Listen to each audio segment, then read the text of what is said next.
Prashant sir നമസ്കാരം. Qatar അമീർ ഇന്ത്യയിലെത്തിയിരിക്കുന്നു. ഇന്ത്യയിലെത്തിയ സമയത്ത് ഇന്ത്യയുടെ പ്രധാനമന്ത്രി ശ്രീ നരേന്ദ്രമോദി അദ്ദേഹത്തെ പ്രോട്ടോകോൾ ലംഘിച്ചുകൊണ്ട് അല്ലെങ്കിൽ പ്രോട്ടോകോൾ നോക്കാതെ അദ്ദേഹത്തെ സ്വീകരിക്കുന്ന ഒരു ചിത്രം വളരെയധികം വൈറലായിരുന്നു. അദ്ദേഹം പറഞ്ഞത് എൻ്റെ പ്രിയപ്പെട്ട സഹോദര എന്ന് അഭിസംബോധന ചെയ്തുകൊണ്ടാണ് അദ്ദേഹത്തെ വളരെ ആശ്ലേഷിച്ചുകൊണ്ട് സ്വീകരിച്ചുകൊണ്ട് ഇന്ത്യയിലേക്ക് അദ്ദേഹത്തെ സ്വാഗതം ചെയ്തത്. ഇത് ഒരു തരത്തിൽ ഇവിടുത്തെ സുഡാപ്പി കുഞ്ഞുങ്ങൾക്കൊക്കെ നെഞ്ച് തകരുന്ന ഒരു കാഴ്ചയാണ്. കാരണം അറബ് ലോകത്തെ ഒരു ശക്തനായ ഭരണാധികാരി ഇന്ത്യയിലേക്ക് വരികയും നരേന്ദ്രമോദിയും അതുപോലെ തന്നെ ഇന്ത്യയുമായിട്ടുള്ള ആ ഒരു നയതന്ത്ര ബന്ധത്തിന്റെ ഊഷ്മളത എത്രത്തോളം ഉണ്ട് എന്ന് ലോകത്തോട് വിളിച്ചു പറയുന്നതായിരുന്നു നരേന്ദ്രമോദിയുടെ ആ സമീപനവും അതിനെ ചൊല്ലി അല്ലെങ്കിൽ അതിന് ശേഷം വന്ന പ്രതികരണങ്ങളും ആ ചിത്രത്തിന്റെ വൈറലുമെല്ലാം. എങ്ങനെയാണ് സാർ എന്നെ നോക്കിക്കാണുന്നത്? പാർത്ഥൻ പറഞ്ഞതുപോലെ നരേന്ദ്രമോദി പ്രോട്ടോകോൾ ലംഘിച്ച് വിമാനത്താവളത്തിൽ ചെന്ന് സ്വീകരിച്ചവരിൽ ഒരാളാണ് ഈ പറഞ്ഞ ഖത്തർ അമീർ. അതിനുമുമ്പ് അദ്ദേഹം അങ്ങനെ സ്വീകരിച്ചിട്ടുള്ളത് എനിക്ക് തോന്നുന്നു അമേരിക്കൻ പ്രസിഡന്റിനെ സ്വീകരിച്ചിട്ടുണ്ട്, റഷ്യയിലെ അദ്ദേഹത്തെ പുടിനെ സ്വീകരിച്ചിട്ടുണ്ട്, നെതന്യാഹുവിനെ സ്വീകരിച്ചിട്ടുണ്ട്. അപ്പോൾ അമേരിക്ക ഇത്തരത്തിൽ ഒരു ചെറിയ രാജ്യം, അതിനകത്തെ ജനസംഖ്യ നോക്കുമ്പോൾ വളരെ ചെറുത്, അവിടെ ഉള്ളതെന്ന് പറഞ്ഞാൽ ഏതാണ്ട് 8 ലക്ഷം പേരോളം നമ്മളാണ്, ഇന്ത്യക്കാരാണ് ഉള്ളത്. അവരുടെ ജനസംഖ്യയെക്കാട്ടി കൂടുതൽ ഇന്ത്യക്കാരുണ്ട്. അങ്ങനത്തെ ഒരു രാജ്യം. പിന്നെ ആ രാജ്യത്തിന്റെ ഒരു പ്രത്യേകത എന്ന് പറഞ്ഞാൽ ആ രാജ്യം വളരെ സമ്പന്നമാണ്. അതിനകത്ത് സമ്പന്നമാകുന്നതിന് ഒരു പ്രധാനപ്പെട്ട കാര്യം എന്ന് പറഞ്ഞാൽ നാച്ചുറൽ ഗ്യാസ്.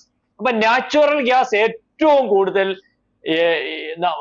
മേടിക്കുന്നത് അവിടെ നിന്നാണ്. ഏതാണ്ട് 41% നാച്ചുറൽ ഗ്യാസ് നമ്മൾ മേടിക്കുന്നത് ഖത്തറിലാണ്. അപ്പൊ ഇതിനകത്തെ ഇപ്പൊ ആദ്യം പറഞ്ഞതുപോലെ സുഡാപ്പികൾക്ക് അല്ലെങ്കിൽ അവർക്ക് ഏറ്റവും വലിയ ഒരു അടിയായി പോയെന്ന് പാർത്ഥൻ പറഞ്ഞു. അതാ നമുക്ക് അവസാനം പറയാൻ വലിയ രസമുള്ള ഒരു കാര്യം.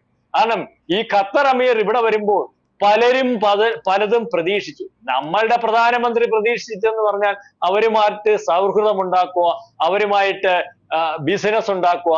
ആ രാജ്യത്തിൽ നിന്ന് ഈ പറയുന്നത് പോലെ 41% നമ്മൾ നാച്ചുറൽ ഗ്യാസ് വാങ്ങിക്കുമ്പോൾ നമ്മൾക്കിവിടെ ആ നാച്ചുറൽ ഗ്യാസ് ഉപയോഗിച്ച് ഏറ്റവും കൂടുതലായിട്ട് കാര്യങ്ങൾ ചെയ്യുന്നതിന് വേണ്ടി, അല്ലെങ്കിൽ ഈ പറയുന്ന പെട്രോളോ ഡീസലോ ഉപയോഗം കുറച്ച് നാച്ചുറൽ ഗ്യാസിലുള്ള ഉപയോഗം കൂട്ടുന്നതിന് വേണ്ടി, അതുവഴി വൈദ്യുതി ഉൽപ്പാദിപ്പിക്കുന്നതിന് വേണ്ടി പല രീതിയിലുള്ള കാര്യങ്ങൾ ആലോചിച്ചിട്ടുണ്ടാവും. അപ്പം അതിനകത്ത് നമ്മൾ 2024 ഏതാണ്ട് $78 ബില്യൺ ഒരു വലിയ കരാർ അവരുമായിട്ട് ഒപ്പിട്ടിട്ടുണ്ട്.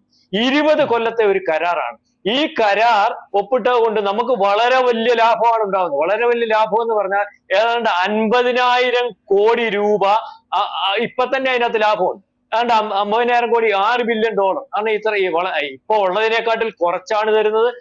ആ വിലയ്ക്ക് തന്നെ നമ്മൾക്ക് 20 കൊല്ലം തരാൻ സാധിക്കും. ഇതിനകത്ത് ഈ പറയുന്ന ഖത്തർ പോലെയുള്ളവരുമായിട്ടുള്ള ഒരു ഇടപാട് നടത്തിയാൽ അതിനകത്തുള്ള ഒരു ഗുണമെന്ന് പറയുമ്പോൾ രാജ്യഭരണം അല്ലെങ്കിൽ നടക്കുന്ന ജനാധിപത്യ ഭരണമല്ല, നാളെ കാലത്തെ മാറിപ്പോകത്തില്ല. 20 കൊല്ലം ഇങ്ങനെ തന്നെ പോകുന്ന ഒരു അവസ്ഥയുണ്ട്. അപ്പൊ ഈ 2024 ഞാൻ പറയാൻ വന്നത് സുഡാപ്പികൾക്ക് കിട്ടിയ ഒരു പണി, പ്രതീക്ഷിച്ചതൊന്നും നടക്കാതെ വന്ന ഒരവസ്ഥ. 2024 ഇത്തരത്തിലൊരു കരാർ വന്നപ്പോൾ അറിയാമല്ലോ, ഈ ഖത്തർ എന്ന് പറയുന്ന രാജ്യത്തിന് വേറൊരു പ്രത്യേകതയുണ്ട്. പാർത്ഥന അറിയാമെന്ന് തോന്നുന്നു. ഈ പറയുന്ന ലോകത്തുള്ള സുഡാപ്പികളെ എല്ലാം അക്കമഡേറ്റ് ചെയ്യുന്ന ഒരു രാജ്യമാണ് ഖത്തർ. ഈ പറയുന്ന ഖത്തറിനെ പറ്റി വേറൊരു ആക്ഷേപം ഇടയ്ക്ക് വെച്ച് വന്നു. നമ്മൾ ഇവിടെ നിന്ന് ചെല്ലുന്നവരെ, അല്ലെങ്കിൽ നമ്മൾക്ക് ഇവിടെ നിന്ന് ജോലി ചെയ്ത് ചെല്ലുന്ന ആൾക്കാരുടെ ജാതി നോക്കി, അല്ലെങ്കിൽ ഹിന്ദുക്കളെയും ക്രിസ്ത്യാനികളെയും പീഡിപ്പിക്കുന്നു എന്നുള്ള ആക്ഷേപം വന്നു. നമ്മൾ അതിനകത്ത് ആശങ്ക രേഖപ്പെടുത്തി അങ്ങനെയൊന്നും ഇല്ലെന്ന് പറഞ്ഞു. അതിനു മുമ്പ് വേറെ ചില കാര്യങ്ങളുണ്ടായിരുന്നു. അതിനകത്ത് നമുക്ക് ഫേവറായിട്ടാണ് ചെയ്തത്. നമ്മളുടെ 8 മുൻ സൈനികരെ അവിടെ ഒരു ഇറ്റാലിയൻ കമ്പനിക്കകത്ത് നിന്ന് പ്രവൃത്തിയിൽ ഏർപ്പെട്ടു എന്ന് പറഞ്ഞ് കേസെടുക്കുകയും, അവിടുത്തെ കാര്യം അറിയാലോ, അന്നേരം തലവെട്ടും ഇടപാടും. അതിനകത്ത് നമ്മൾ ഇടപെട്ടപ്പോൾ നമുക്ക് അവരെ ഒഴിവാക്കി വിടുന്ന ഒരു അവസ്ഥ ഉണ്ടായി.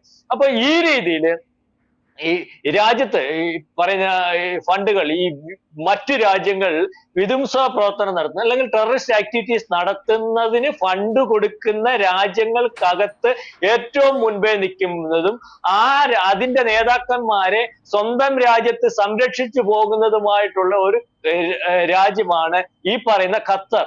അതുകൊണ്ട് തന്നെ അല്ലെങ്കിൽ PFIയെ നിരോധിച്ചപ്പോൾ, പരിശോധിച്ചപ്പോൾ അവർക്ക് ഫണ്ട് വരുന്നത് ഏറ്റവും കൂടുതൽ ഒന്ന് തുർക്കിയിൽ നിന്നും ഒന്ന് ഖത്തറിൽ നിന്നുമായിരുന്നു. അപ്പൊ നമ്മുടെ ഇന്റലിജൻസ് റിപ്പോർട്ട് 2024 വന്ന ഇന്റലിജൻസ് റിപ്പോർട്ട്, രഹസ്യാന്വേഷണ റിപ്പോർട്ട് എന്ന് പറഞ്ഞാൽ ഖത്തറുമായിട്ട് ഇത്ര വലിയൊരു ഇടപാട് നടത്തുമ്പോൾ ആ ഖത്തറുമായിട്ട് ഇടപാടുള്ള എടുത്ത PFI-കാരനും ഇസ്ലാമിസ്റ്റുകാരനും അവരുമായി ബന്ധപ്പെട്ടു എന്നാണ് അറിയാൻ സാധിക്കുന്നത്.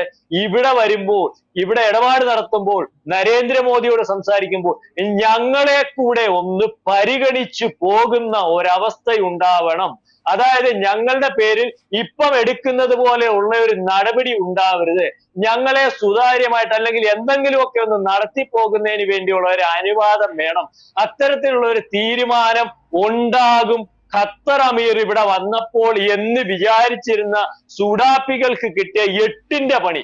അതായത് ഇവിടെ വന്ന് ഖത്തർ അമീറും അല്ലെങ്കിൽ ഇവിടെ വന്ന് നരേന്ദ്രമോദിയും സംയുക്തമായിട്ട് ഒരു പ്രസ്താവന നടത്തുന്നത് ഒരുപക്ഷെ പാർത്തന്റെ ശ്രദ്ധയിൽ വന്നു കാണും. ആ പ്രസ്താവന എന്ന് പറഞ്ഞാൽ അതിർത്തി കടന്നുള്ള തീവ്രവാദവും ലോകത്ത് ഇപ്പം നടന്നുകൊണ്ടിരിക്കുന്ന ഈ ടെററിസ്റ്റ് ആക്ടിവിറ്റീസിനെ സംയുക്തമായിട്ട് എതിർക്കുന്ന ഒരവസ്ഥയിലേക്ക് ഇന്ത്യയും ഖത്തറും പോകും എന്നാണ് പറഞ്ഞിരിക്കുന്നത്.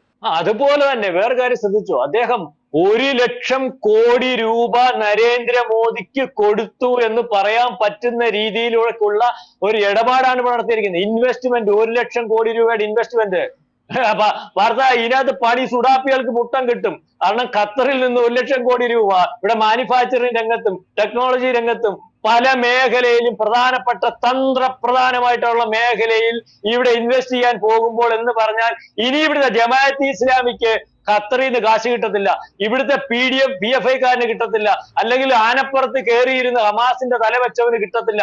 കാരണം പാർത്തൻ പൈസ മുടക്കുന്നിടത്ത് ആ പൈസ മുടക്കുന്നിടത്ത് മറ്റേ പണിയും കൊണ്ട് നിൽക്കുന്നവരെ പ്രൊമോട്ട് ചെയ്താൽ പാർത്തൻ അവിടെ ബിസിനസ് ചെയ്യാൻ പറ്റാത്തൊരവസ്ഥ വരുന്നത് പോലെ ഖത്തറിൽ നിന്ന് ഇത്രയും വലിയൊരു ഇൻവെസ്റ്റ്മെന്റ് ഇവിടെ നരേന്ദ്രമോദി കൊണ്ടുവരികയും ഏതാണ്ട് 20 കൊല്ലത്തേക്കുള്ള കരാർ ഒപ്പിടുകയും നാളെ കാലത്തെ ഇവിടുത്തെ സുഡാപ്പികളെയും അല്ലെങ്കിൽ ടെററിസ്റ്റ് ഗ്രൂപ്പുകളെയും ഒന്നിച്ചെതിർക്കുമെന്ന അതിന്റെ ഭാഗമായിട്ട് നിൽക്കുന്ന ലോകത്തുടനീളമുള്ള ടെററിസ്റ്റ് ഗ്രൂപ്പുകളിലെ ആസ്ഥാനമായിട്ടുള്ള ഖത്തറിനെ കൊണ്ട് സംയുക്ത പ്രസ്താവന നടത്തുകയും അദ്ദേഹത്തെ ഇവിടെ കൊണ്ടുവന്ന് ഏറ്റവും വലിയ ഇൻവെസ്റ്റ്മെന്റ് നടത്തുകയും ഏതാണ്ട് $6 ബില്യൺ ലാഭം വന്നപ്പോൾ കരാർ ഒപ്പിട്ടപ്പോൾ തന്നെ ഉണ്ടാക്കുകയും ചെയ്ത ഒരു സംവിധാനത്തിലേക്കാണ് പോകുന്നത്. എല്ലാ മേഖലയിലും, സമസ്ത മേഖലയിലും ഖത്തറും ഇന്ത്യയുമായിട്ട് ഈ പറയുന്ന ധാരണയിലെത്തിട്ട് വിദ്യാഭ്യാസ മേഖല അല്ലെങ്കിൽ ഇൻഫ്രാസ്ട്രക്ചർ മേഖല, മാനുഫാക്ചറിംഗ് രംഗം, എല്ലാ രംഗത്തും ഏതാണ്ട് 15,000-ഓളം കമ്പനികൾ നമ്മളുടെ ഇന്ത്യയിലെ കമ്പനികൾ ഖത്തറിൽ നേരത്തെ ഉണ്ട്.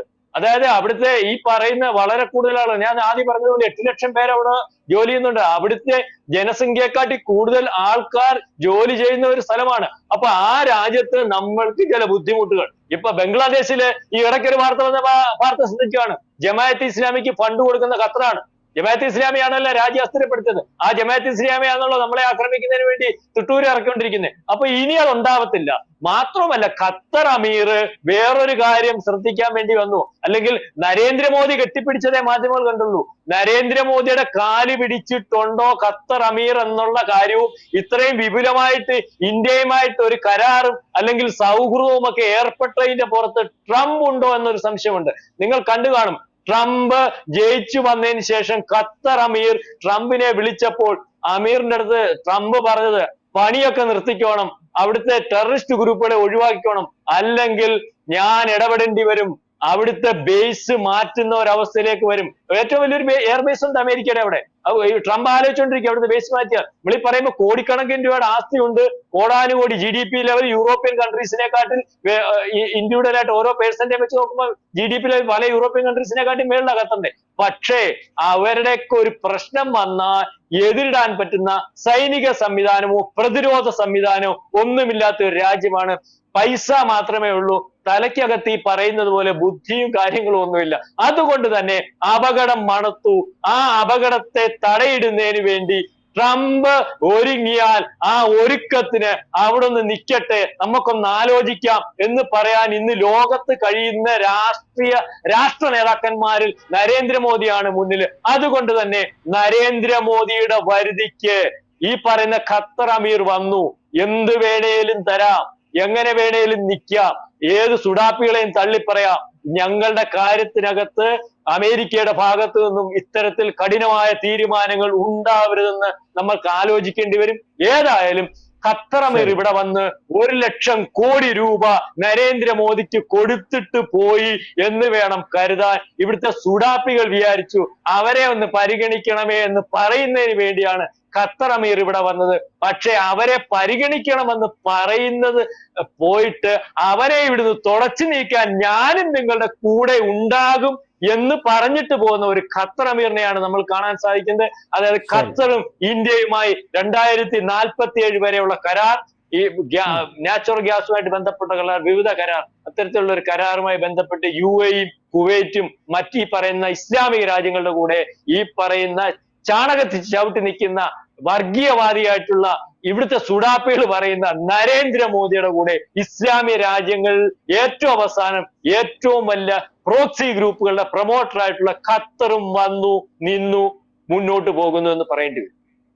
തീർച്ചയായിട്ടും. എന്തായാലും നരേന്ദ്രമോദിയും ഖത്തറും തമ്മിലുള്ള അല്ലെങ്കിൽ ഖത്തർ അമീറും തമ്മിലുള്ള കൂടിക്കാഴ്ച ഒരുപാട് സുഡാപ്പികൾക്ക് വലിയ അലോസരം ഉണ്ടാക്കുന്നതാണ്. മാത്രമല്ല ലോക സമാധാനത്തിലേക്കുള്ള ഒരു വലിയ പങ്ക് വഹിക്കൽ കൂടെ ആയിരിക്കും ഈ ഒരു കൂടിക്കാഴ്ച എന്ന കാര്യത്തിൽ യാതൊരുവിധ സംശയവുമില്ല. എന്തായാലും ഈ ചർച്ചയുമായി സഹകരിച്ചതിന് ഒരുപാട് നന്ദി സാർ. കൂടുതൽ വാർത്തകളും വിശേഷങ്ങളും നിങ്ങളിലേക്ക് എത്താൻ ABC മലയാളം സബ്സ്ക്രൈബ് ചെയ്യുക, ബെൽ ബട്ടണും അമർത്തുക.